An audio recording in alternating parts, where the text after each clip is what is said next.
नमस्कार मित्रों, कर्मयोगी चैनल में आपका हार्दिक स्वागत है।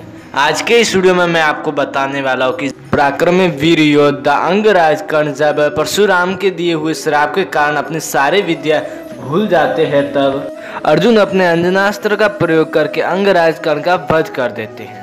और उसके पश्चात जब पांडवों को ज्ञात होता है कि वह उनके ज्येष्ठ भ्राता थे, तब वह बहुत दुखी होते हैं। और युद्ध समाप्ति के पश्चात जब सबका अंतिम संस्कार कर रहे थे, तब युधिष्ठिर अंगराज कर्ण का भी अंतिम संस्कार करना चाहता था। तो फिर दोस्तों, किस कारण से युधिष्ठिर अंगराज कर्ण का अंतिम संस्कार नहीं कर पाए और दुर्योधन ने उनका किया, तो फिर ये जानने के लिए आप हमारे वीडियो के साथ में बने रहिए अंत तक। तो फिर दोस्तों, जब युद्ध के पश्चात अंगराज कर्ण की मृत्यु हो जाती है और सभी योद्धाओं का अंतिम संस्कार होता है, तब युधिष्ठिर स्वयं अंगराज कर्ण अपने ज्येष्ठ भ्राता का अंतिम संस्कार करना चाहते थे, परंतु बीच में दुर्योधन आके कहता है कि इनका अंतिम संस्कार वह करेगा।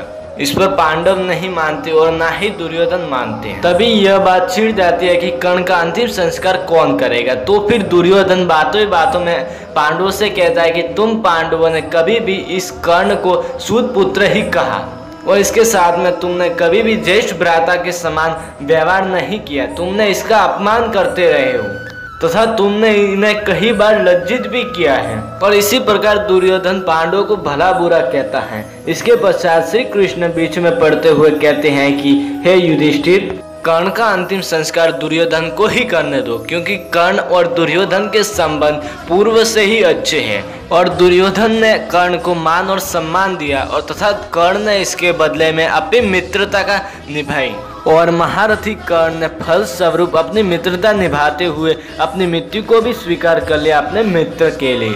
तो फिर उस महारथी कर्ण का अंतिम संस्कार दुर्योधन को ही करने दो। और फिर सभी पांडव इस बात पर सहमत हो जाते हैं और दुर्योधन को ही कर्ण का अंतिम संस्कार करने का अवसर देते हैं। तो फिर दोस्तों, इस कारण से युधिष्ठिर ने कर्ण का अंतिम संस्कार नहीं किया, क्योंकि पांडवों और अंगराज कर्ण के बीच में पहले से बनती नहीं थी और दुर्योधन तथा कर्ण अपने मित्र थे। इसलिए युधिष्ठिर ने अपने ज्येष्ठ भ्राता अंगराज कर्ण का अंतिम संस्कार दुर्योधन के हाथों से ही होने दिया। तो फिर दोस्तों, ये था आज का हमारा वीडियो। आशा करता हूँ कि ये वीडियो आपको पसंद आया होगा। तो कृपया like, comment, share and subscribe करना ना भूलें।